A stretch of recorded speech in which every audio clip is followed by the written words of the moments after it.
दिल्ली में भले ही किसी पार्टी की सरकार नहीं है, राष्ट्रपति शासन लागू है, लेकिन दिल्ली की विकास कार्यों के अंदर रफ्तार थमी नहीं है। लोक निर्माण विभाग दिल्ली के प्रमुख engineer in chief Dinesh Kumar ji हमारे साथ मौजूद हैं। आप बात करते हैं सर, बारापुला की तर्ज पर नया एलिवेटेड बनाया जा रहा है, कहाँ पे होगा, कैसे होगा? बारापुला की तर्ज पर पहले तो बारापुला को एक्सटेंड कर रहे हैं, ईस्ट में भी और साउथ में भी, दोनों साइड में होगा। इधर हमारा फेज 3 ऑलरेडी अप्रूव हो चुका है, जो जमुना को क्रॉस करके मयूर विहार फेज 1 तक जाएगा। और वह एयरपोर्ट की तरफ भी हमने प्लान किया है, वो कंसल्टेंट लगाना है, वो फेज 4 कहलाएगा, जो एयरपोर्ट तक जाना है। नॉर्थ, वेस्ट और ईस्ट को जोड़ा जा रहा है, तो कौन सा एलिवेटेड ये बनाया जा रहा है, कितनी लागत से इसको तैयार किया जाएगा? ये हमारे इसकी जो कॉस्ट है करीब 125 करोड़ पर किलोमीटर आती है, उसी के रफ कॉस्ट हम मान के चल रहे हैं, तो उसी के उसमें चल रहा है, कॉस्ट में बहुत ज्यादा फर्क नहीं है। आपको फ्लाईओवर ऑफ द मैन कहा जाता है, उसकी वजह क्या है सर? फ्लाईओवर मैन कुछ लोग कहते हैं, पर वो एक बहुत प्राइवेट कमेंट है, पर बेसिकली उसका एक मेन रीजन है कि दिल्ली के पीडब्ल्यूडी के जितने भी आज की डेट में हमारे 76 फ्लाईओवर हैं, इनकी प्लानिंग में शुरू से आखिर तक कहीं ना कहीं मेरा रोल रहा है, पर्सनल में इन्वॉल्वमेंट रहा हूं, चाहे वो कंस्ट्रक्शन में हो या प्लानिंग में।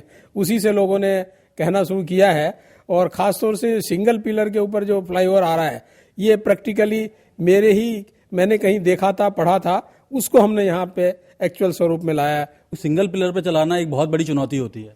ये बहुत बड़ी चुनौती है, हम इसको एज ए चैलेंज हमने लिया है, क्योंकि इंडिया में इतना बड़ा एलिवेटेड ट्रैक जो है पहली दफा बन रहा है। एक 3 मीटर के विड्थ का पिलर है, जिसके ऊपर हमारी 25 मीटर के करीब वो कैरिज वे हैं, दोनों एक ही पिलर के ऊपर है। ऊपर की रोड भी चलेगी और नीचे की भी चलेगी। ये लेटेस्ट टेक्नोलॉजी हम यूज कर रहे हैं। रिंग रोड के सहारे लोग रहते हैं, उनको आवाज की दिक्कत होती है, वाहनों के शोर होता है, तो ऐसे में कोई ऐसी तकनीक इस्तेमाल की जा रही है ताकि लोगों को समस्याओं का सामना न करना पड़े? किस तरह के कदम उठाए जा रहे हैं सर?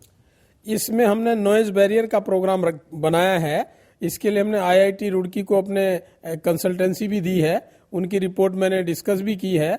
उन्होंने उनकी रिपोर्ट करीब करीब आने वाली है, उसके हिसाब से हम रोड के साथ साथ नॉइज बैरियर लगा देंगे, तो उनके जो नॉइज की समस्या है काफी हद तक खत्म हो जाएगी। अगर सर जामा मस्जिद की बात की जाए तो जामा मस्जिद ऐतिहासिक जगह है, तो उसको भी सुंदर बनाने के लिए आसपास का इलाका PWD को जिम्मेदारी दी गई है, तो ऐसे में कितनी बड़ी चुनौती मानते हैं उसे? ये हम काफी बड़ी चुनौती है, क्योंकि ये प्रोजेक्ट जो है पिछले 5 साल से ऑन पेपर था, तो दिल्ली सरकार को जब लगा कि खाली लोक निर्माण विभाग ही इसको कुछ एक्चुअल स्वरूप दे सकता है, तो ये जिम्मेदारी अभी करीब पिछले 15 दिन पहले ही दिल्ली गवर्नमेंट ने हमें PWD को दी है, और हमने इसमें कंसल्टेंसी के लिए टेंडर इनवाइट कर लिए हैं, और हमें उम्मीद है कि जनवरी फरवरी में हम इसका कंसल्टेंट लगा देंगे। उसके 6 महीने बाद उसकी रिपोर्ट आने के बाद हम इस पर अगली बरसात के बाद काम शुरू कर देंगे। हम तो इसका सौंदर्यीकरण कर रहे हैं और सिस्टमेटिक कर रहे हैं। जो अनएथेटिक वहाँ अनवांटेड, अनडिजायर्ड, बेतरतीब जो पार्किंग होती है उसको ठीक कर दें, तो ट्रैफिक ठीक हो जाए और एरिया सुंदर लगे।